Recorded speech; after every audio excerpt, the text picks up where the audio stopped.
Do we help children show appreciation for one another within the environment?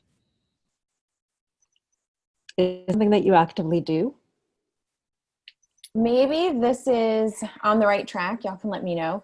But in the elementary classroom, a part of our writing area, we have thank you cards. So we just have like card stock that's already cut up with envelopes, and they can write each other thank you notes. And something else I was going to say is, like, we do this, I think, really well during community meeting. A part of community meetings, we have acknowledgments and appreciations and well wishes. So we can acknowledge one another. Sometimes it's just like, I was watching an old video of actually Carter, my oldest, when he was in my classroom, and he acknowledged his best friend for planning a prank during recess. But then, and so, like, I had to giggle. But then after that one, it was a 5th year, and she acknowledged a 6th year for helping her through a math problem. That was really difficult. And then we do well wishes. It can be a part of our community. It might be their family. Someone is sick in the hospital, has strep throat, left school because they had a virus or something. And then we also do reflection sheets at the end of the week. They can write down, they had a goal that they really focused on all week. So they wrote down how well they did their goal, if they accomplished it or not, what helped them to accomplish their goal, what challenges did they find.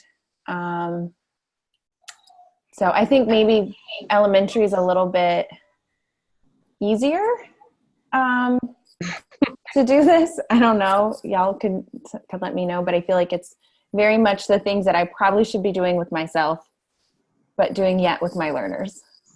Okay, I had a thought while this was coming up when Britt was talking, was one of the things that I have previously done is, if we hear from a parent that a child is sick, or then what I've done, at circle time, I would tell them, this child, if it comes up in circle, asking why is this child not here, then I would just say, he's sick, he or she is sick, let's send them positive thoughts and positive healing thoughts so he feels better and comes to school tomorrow.